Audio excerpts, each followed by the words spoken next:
The knife is a Spyderco Paramilitary 2 with carbon fiber scales and CPM M4 steel.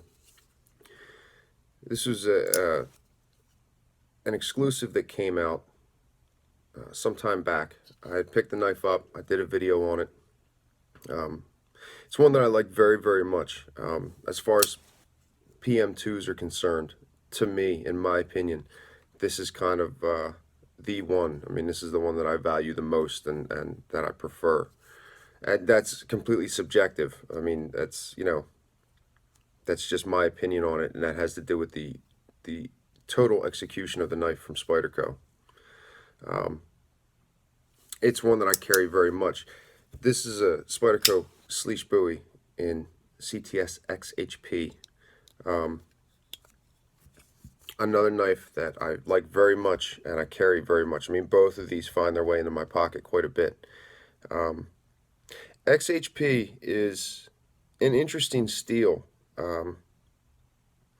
I've heard people, knowledgeable people from the knife industry, say that XHP should perform edge retention wise less than S30V, and it simply doesn't have the content to do more than that.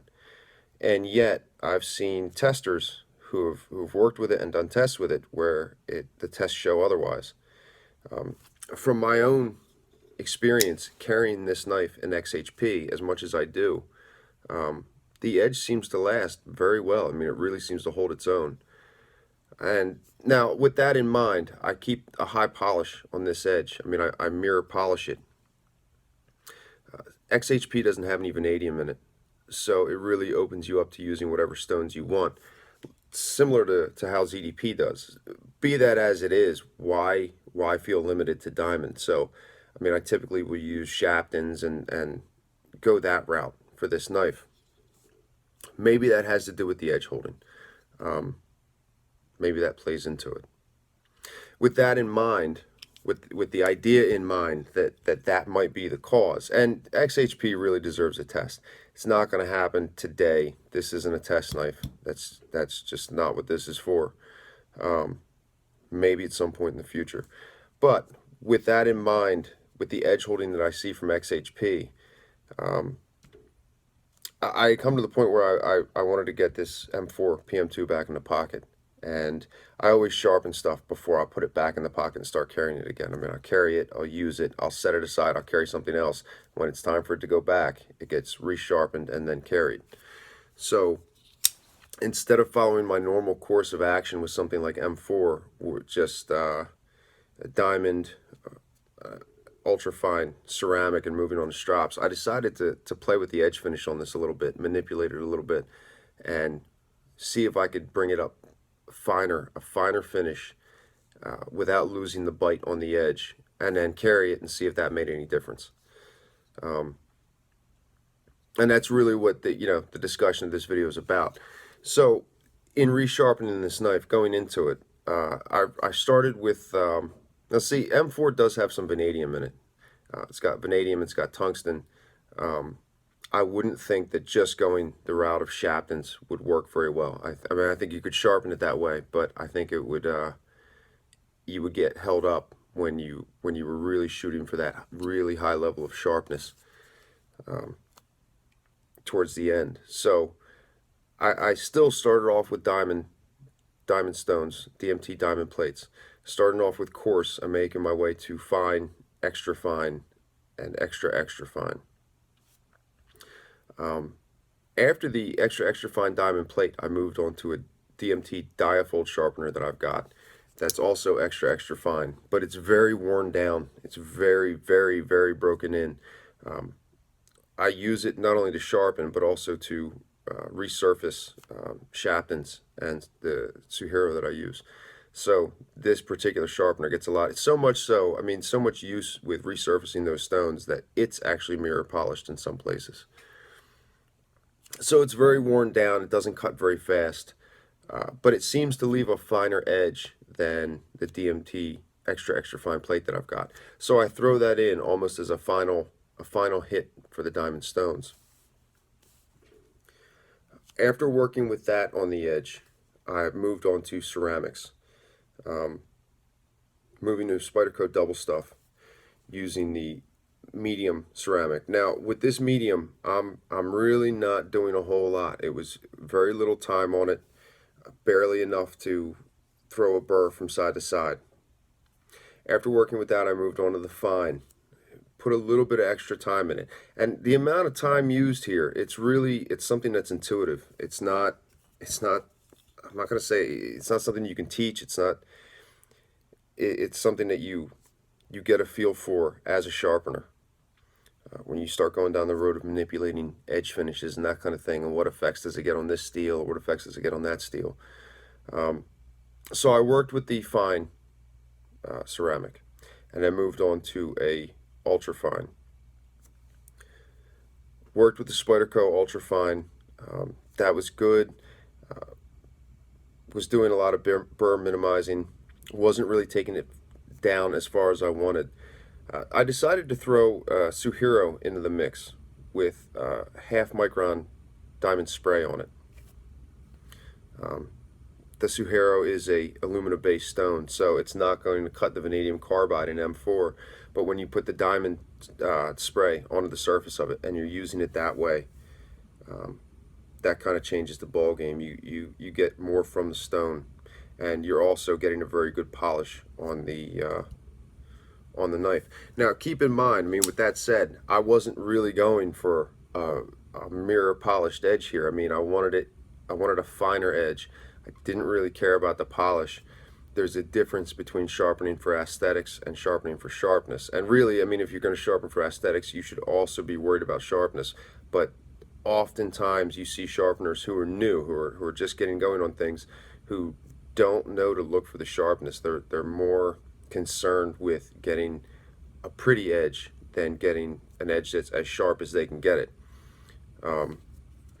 Given the right steels, the better move is to go for both, but it takes more time.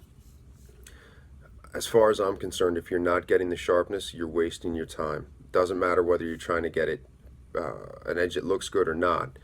If the sharpness isn't there, then what's the point? I mean, just going for polish, just making it look pretty is, to me, in my opinion, is silliness. So at any rate, I worked with the Suhiro with the diamond spray on it. That stone really minimizes burr. It really does.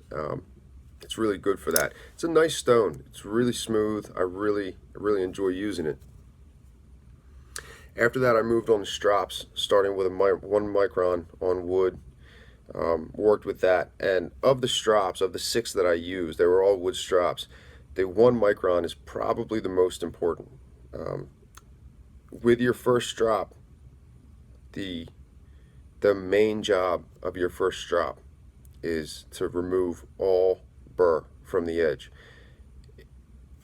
That's the most important thing it can do. Now, the 1 micron also does some serious refining to the edge and brings the sharpness way up. But if you're leaving burr there, it's again, as far as I'm concerned, it's a waste. You've blown it. So being able to identify the burr, knowing when you've taken it all off with that first strop, that's really important. When you get down into finer and finer strops, removing the burr, if it's a steel that's difficult to work with, it's not going to work too well. You know, a 1/4 micron isn't going to remove burr very well. In fact, usually you really have to go higher. You know, something like a 3.5 micron or a 5 micron. With this, I spent extra time on the Suhiro working with it, really beating up on the burr and weakening the burr, so that when I did get to that 1 micron, it wasn't a problem for it to handle the burr that was left. Again, that's an intuitive thing. I don't know about anybody. I know I couldn't teach that. It's something you have to spend time on the stones and feeling out and trying different things, and something you got to kind of figure out for yourself. So I went through the 1 micron, and at the end of the 1 micron, this edge was it was impressive as it was. I easily could have stopped there. Any normal person would have. It was perfectly functional. But I wanted to keep going with it.